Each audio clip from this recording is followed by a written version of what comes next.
إن الحمد لله نحمده ونستعينه ونستغفره ونعوذ بالله من شرور أنفسنا ومن سيئات أعمالنا من يهده الله فلا مضل له ومن يضلل فلا هادي له أشهد أن لا إله إلا الله وحده لا شريك له هو الأول والآخر والظاهر والباطن وهو بكل شيء عليم وأشهد أن حبيبنا ومولانا وسيدنا محمدا عبد الله ورسوله أرسله تعالى بالهدى ودين الحق ليظهره على الدين كله ولو كره المشركون.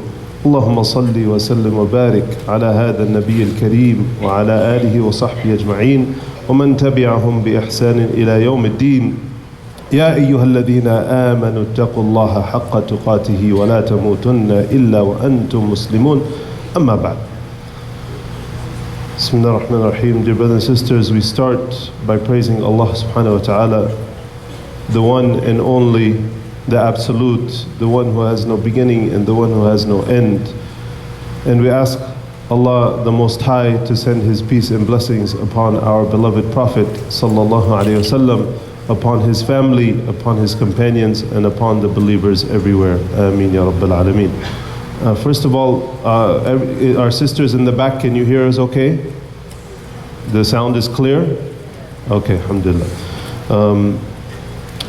Dear brothers and sisters, we are at the cusp of a new year, a cusp of the new Islamic lunar year, the Hijri calendar. Tomorrow, inshallah, marks the beginning of the year 1441. Over 1,441 years since our beloved Prophet sallallahu alaihi wasallam made the most amazing immigration, the most amazing journey from Mecca to Medina to establish the Muslim community. And tomorrow is the first, inshallah, the first of Muharram. And you know, at the end of the year, there's a lot of things to really discuss and reflect upon. What I chose to reflect upon today has to do with something with my own personal experience. And one of the things, as you know, the last calendar month of our calendar is Dhul Hijjah. And Dhul Hijjah is the month when Muslims around the world go to make Hajj. And alhamdulillah, I was one of those chosen ones, one of those ones that Allah subhanahu wa ta'ala granted the immense favor of being able to visit His house this year for the great journey of Hajj. And so I wanted to offer some reflections of my own upon that, based upon what others have said and upon my own personal experience, because Hajj is the turning of a new leaf. Hajj is the closing of a chapter and opening of a new one in an individual's life, and it's symbolically, it comes during the end of the year, right? So there are things to reflect upon that that can pass on from Hajj, even if one didn't experience Hajj, and that one can go into the new year with this sort of mindset.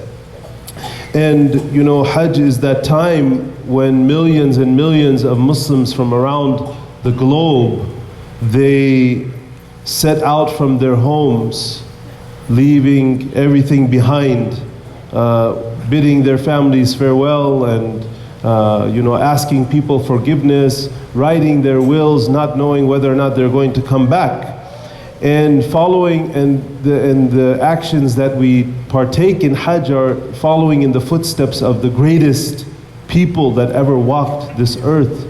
Primarily the great Prophet Sayyidina Ibrahim alayhi salam, and our Prophet sallallahu alayhi wasallam, Muhammad alayhi salatu wasalam.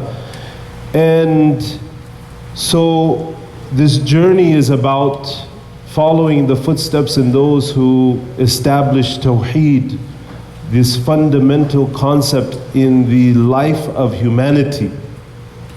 And the Hajis, they come from around the world as guests of Allah subhanahu wa ta'ala, as our Prophet sallallahu alaihi wasallam, he calls them. And this journey is a journey of self-reflection, of trying to understand what life is about and trying to understand where we are going in our own lives. And so I want to bring some of those particular kind of reflections of mine, inshallah, to this conversation today, inshallah ta'ala. You know, Hajj is such a great act of worship, and the reason one of the things I want you to keep in mind, you know, if you've already performed Hajj, alhamdulillah, may Allah subhanahu wa ta'ala accept from you, and this is a reminder of that trip that you made perhaps last year, maybe 10 years ago, maybe 20, 30, 40 years ago, but a reminder of the mind state that you came back when you made that trip. And if you haven't made Hajj, inshallah, this is hopefully an encouragement that you will do that, and inshallah you will have the opportunity to do that soon. Hajj is such a great matter because our Prophet ﷺ, he told us, al-umratu ila al-umrah kaffaratun lima baynahuma. He said that making one trip of umrah to the next is a wiping out, a cleansing of all of one's deeds from one umrah to the next. And the Prophet ﷺ, he continued, he said, وَالْحَجُّ الْمَبْرُورِ لَيْسَ لَهُ جَزَاء إِلَّا الْجَنَّةِ. And the accepted Hajj, there is no reward for it except Jannah. So this is the action that one has the ability to partake in and exert all of their energy and sacrifice and submission to Allah subhanahu wa ta'ala, and the reward is the ultimate reward. Right? What we're all seeking, what we're living our everyday lives for, ultimately looking for the pleasure of Allah subhanahu wa ta'ala, and to be in His good favor and to be in paradise in the next life. May Allah make us from the people of paradise. And then our Prophet sallallahu alaihi wasallam, he said in another hadith, it's related by Imam Muslim, "Man hajja hadha al-bayt, falam yarfud, walam yafsuq, raja'a kama waladathu ummu." Then the Prophet ﷺ said, whoever makes Hajj to this house and they don't engage in indecency and they don't engage in evil acts, then they will come back as if the day when their mother bore them. The day when their mother brought them into this world. Meaning what? Meaning free, meaning cleansed, meaning pure, free of any sin. And that's the state that we're all trying to get in constantly. Whenever we ask Allah subhanahu wa ta'ala for forgiveness, we're asking, Ya Allah, wipe out my slate of evil deeds. I did something wrong, Ya Allah, wipe it out, because I need to be in a clean state when I meet you, Ya Allah. And so Hajj is that opportunity to return in that complete state. And that state is guaranteed for the one who performs the rites of Hajj in the way they should be performed. And Hajj is so reflective of what life is all about on so many levels. Hajj is like a microcosm of what life is, very symbolic of life's journey condensed into a few days. And you know, when you look at it, Hajj starts by visiting the house of Allah subhanahu wa ta'ala, and Hajj ends by visiting the house of Allah subhanahu wa ta'ala. And then all of the rituals and actions that we make in between. So when we start by visiting Allah subhanahu wa ta'ala, going around the house of Allah subhanahu wa ta'ala, making tawaf around the Kaaba, we are proclaiming to ourselves that we are striving to have a God-centered life. That everything that we do in our life is focused, is tuned in with Allah. Understanding that every obligation, every action, every deed that we engage in this life, that we're doing it, and we're doing it with the focus, understanding that we have an accountability and a responsibility towards Allah subhanahu wa ta'ala. So when you're going around the Kaaba, you're in that immediate physical presence, so to speak. Allah subhanahu wa ta'ala cannot be contained by time or space or anything of that sort. But that level of consciousness is so much more. And so when we're making tawaf around Allah subhanahu wa ta'ala's house, it's being in that mind state, that we want everything for Allah subhanahu wa ta'ala to be at the center of everything. You know, just yesterday, a young man, he came to me and he said, he was in his 20s and he said, you know, Ya Shaykh, my life is a complete mess. And I said, why, what's going on? He said, you know, I'm smoking weed every day, I'm partying all the time, I don't have any focus, and he was in really bad shape. And I looked at him and I said, after hearing for a while, I said, that's because you don't have Allah subhanahu wa ta'ala in your life. And he broke down crying. Right? And he broke down crying. He knows that. He understands that. We all understand that in the depth of our soul, that we have a need for Allah. We have a need for being connected to our Creator. And when we go to Hajj and we partake in those rituals, we are exemplifying that, manifesting that in the most profound way. And you know, Allah subhanahu wa ta'ala, when He says in the ayah, Al-Hajju Ashhurun Ma'lumat, that Hajj is within the prescribed months, the end of the ayah says, وَتَزَوَّدُوا فَإِنَّ خَيْرَ الزَّادِ التَّقْوَى وَاتَّقُونِ يَا أُولِي الْأَلْبَابِ. And Allah subhanahu wa ta'ala says, and take provision.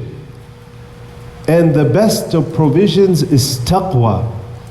The best sustenance, the best thing to carry with you in this life, right? When you think of sustenance or provision, you think of food or you think of luggage, things that you need for the road, right? You need some money to buy some food, you need some clothes to wear. The best thing to take with you in life is taqwa, is to take the consciousness of Allah subhanahu wa ta'ala with you wherever you go.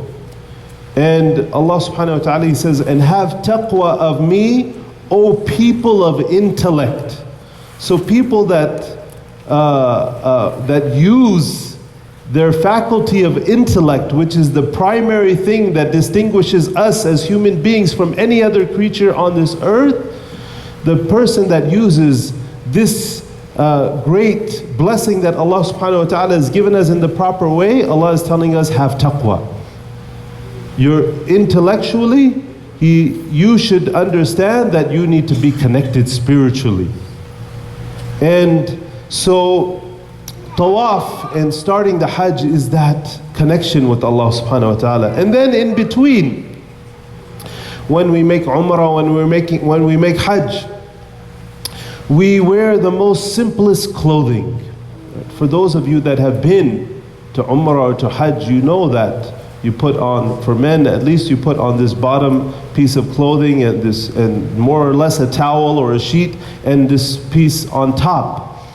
And you're completely exposed and you feel very insignificant and you feel very vulnerable, right?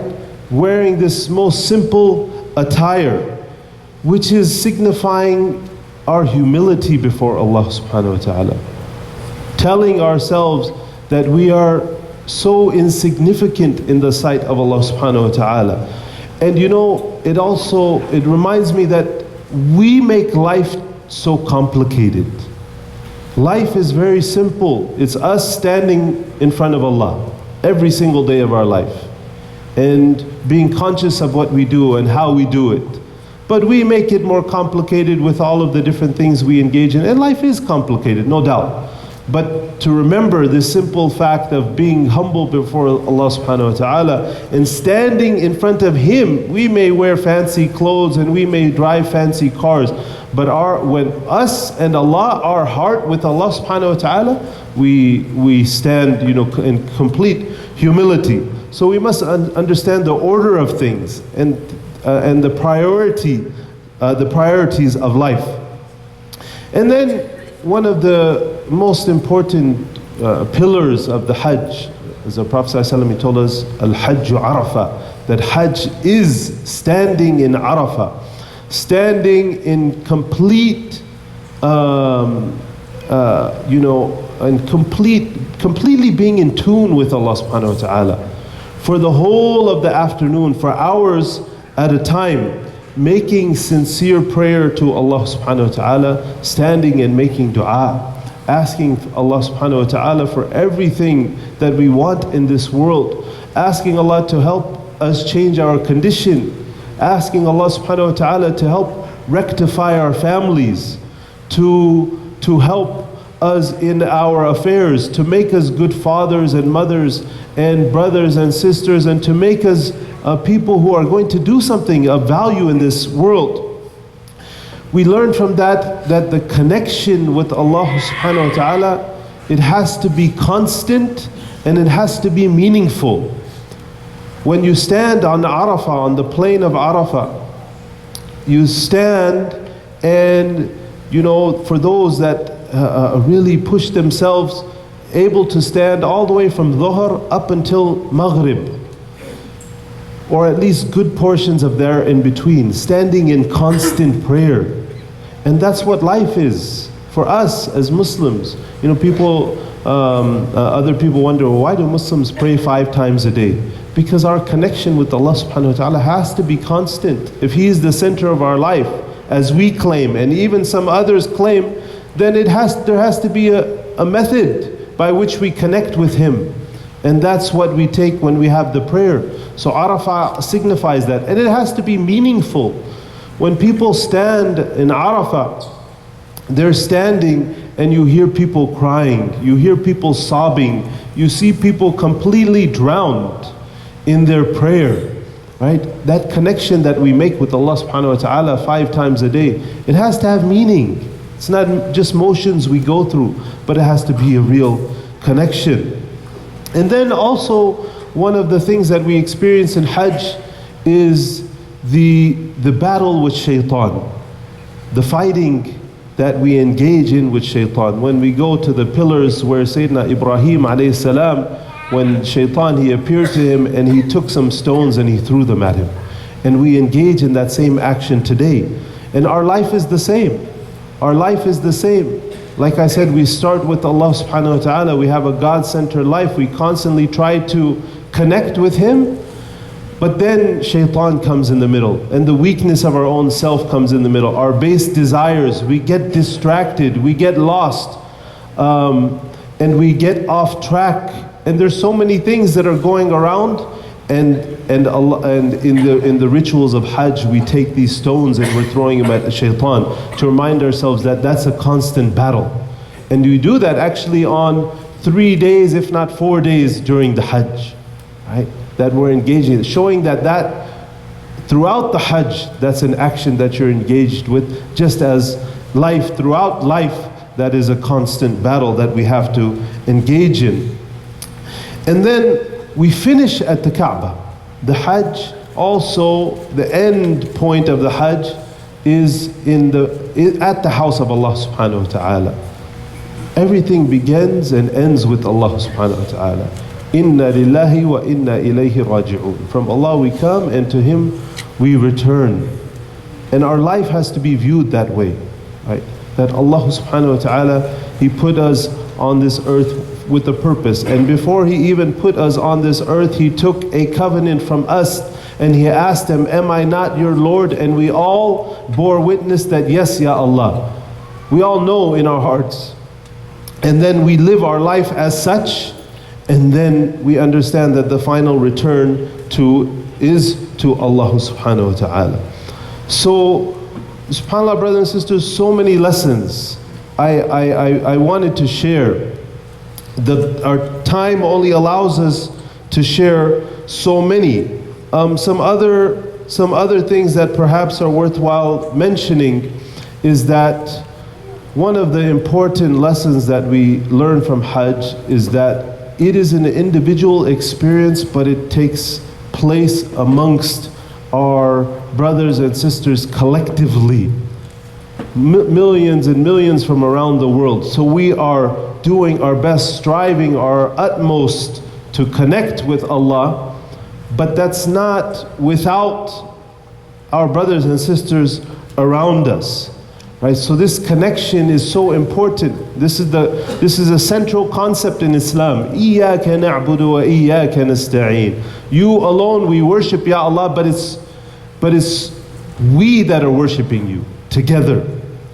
I'm connecting with you, Ya Allah subhanahu wa ta'ala. I'm responsible in my life and accountable to you, but I'm doing it in constant surrounding with my Muslim brothers and sisters. So this is a reminder, Hajj is that a reminder that our lives cannot be lived all alone, right? In silos. We come for Jum'ah and then we don't see any other Muslims the rest of the week. We have to be engaged with our communities, with our families, even if we have a small group of people that we meet with on a regular basis to remind ourselves with Allah subhanahu wa ta'ala, we cannot be separate of that. So we have this intimate exchange as believers with Allah subhanahu wa ta'ala, but it happens amidst millions of people. On Arafah you stand and you're reaching out to Allah subhanahu wa ta'ala, but everybody else around you is doing the same. And it shows the power, the infinite power and that Allah subhanahu wa ta'ala hears, that He has, that He hears and He sees all of us at the same time. And He pays attention to all of our needs. We understand how great Allah subhanahu wa ta'ala is in those moments. And then we understand that our experience as believers worshiping Allah subhanahu wa ta'ala is not diminished by the fact that we are praying with many other people around us, but that it's heightened. And we saw that in the day of Arafah when people are making dua, but people are encouraged by the fact that they see other people around them. And you hear other people crying and you hear other people's dua, you hear what they're saying. And that also helps us to tune in our hearts. So many other lessons to learn. We ask Allah subhanahu wa ta'ala that He assists all of us in coming back to Him. Whether we just arrived from this year from Hajj, or we arrived years ago, or we never made Hajj at all. And we ask Allah subhanahu wa ta'ala to bring us close to Him in all of our states, in all of our days. أقول قولي هذا وأستغفر الله لي ولكم ادعوا الله وأنتم موقنون بالإجابة.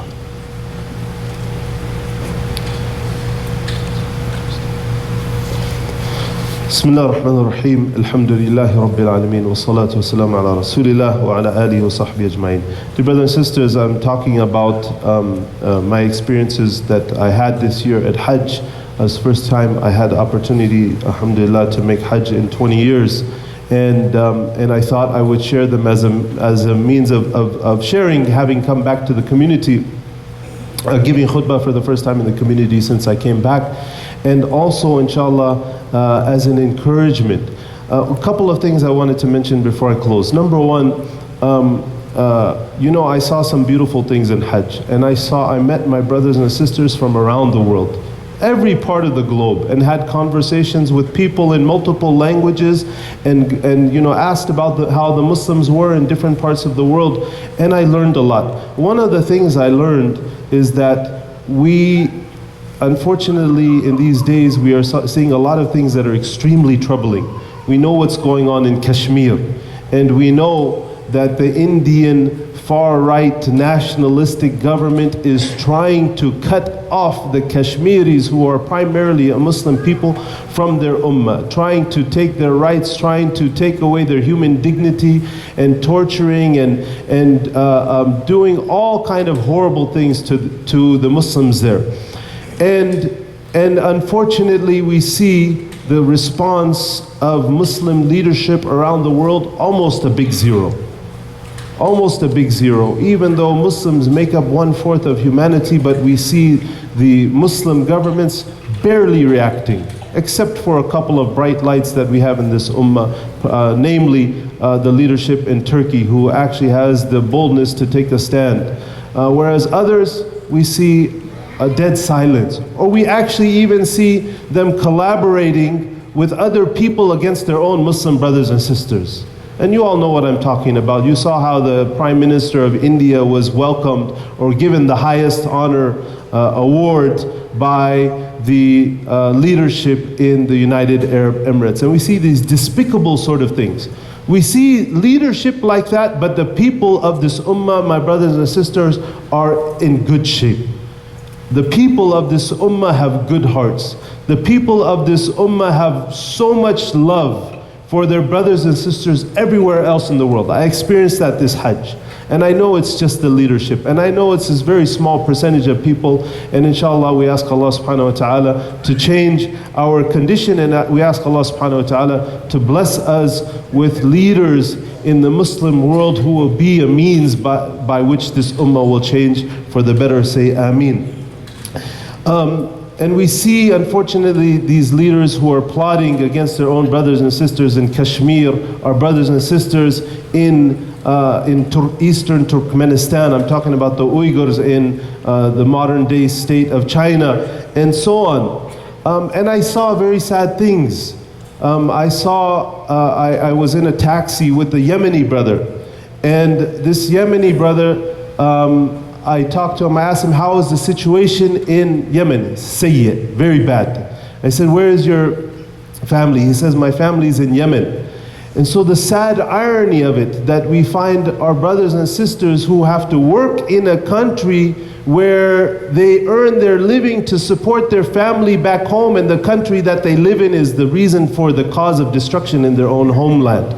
That's the state of the ummah today, right? Which is very sad. But like I said, our Muslim brothers and sisters have tremendous hope and tremendous good, and will inshallah change this world over the course of time. Last thing, brothers and sisters, I'm sorry I went a little bit long today. Hajj recommendations, because I have to tie this up and make this practical for people.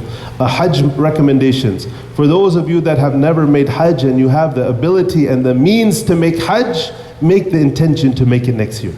Make the intention. If you have money sitting in the bank enough to make Hajj and everything else, you're physically able, make the intention to make Hajj next year, right? Make that intention now in your hearts. Because we don't know where life is going to take us. I met many people on this trip who were making Hajj on behalf of somebody else because that family member passed and they never had the opportunity, and so on and so forth. For young people, if you have people in your family, say 18 and younger, maybe even 20 and younger, take them to Umrah first if you can, before you take them to Hajj. Hajj is a difficult experience. There are things that are very difficult to deal with because of crowds and so on and so forth. Take them to Umrah first before you take them to Hajj if you can. Number 3, don't wait until you're too old, brothers and sisters. I made Hajj 20 years ago when I first got married with my spouse, and I encourage you to make I encourage newlywed people to make Hajj with your spouse, because you're setting the tone for your life to come. And I met, alhamdulillah, many young people who made Hajj together, husband and wife. Make that intention to do that. I made Hajj 20 years ago. When I made it just this year, it was much more difficult to me this time than it was 20 years ago. Alhamdulillah, even though I have a lot of youth left in me, inshallah ta'ala. So make it before you get. Hajj is not for the old. Hajj is for anybody who has the ability. We ask Allah subhanahu wa ta'ala to accept from us. We ask Allah subhanahu wa ta'ala for those of us that have made Hajj to accept from us, and for those of us who have not had the opportunity to take us to Allah subhanahu wa ta'ala's house soon. Allahumma inni داع فقولوا آمين. اللهم اغفر للمسلمين والمسلمات والمؤمنين والمؤمنات الأحياء منهم والأموات إنك سميع قريب مجيب الدعوات. اللهم أعز الإسلام والمسلمين. اللهم انصر المجاهدين في كل مكان.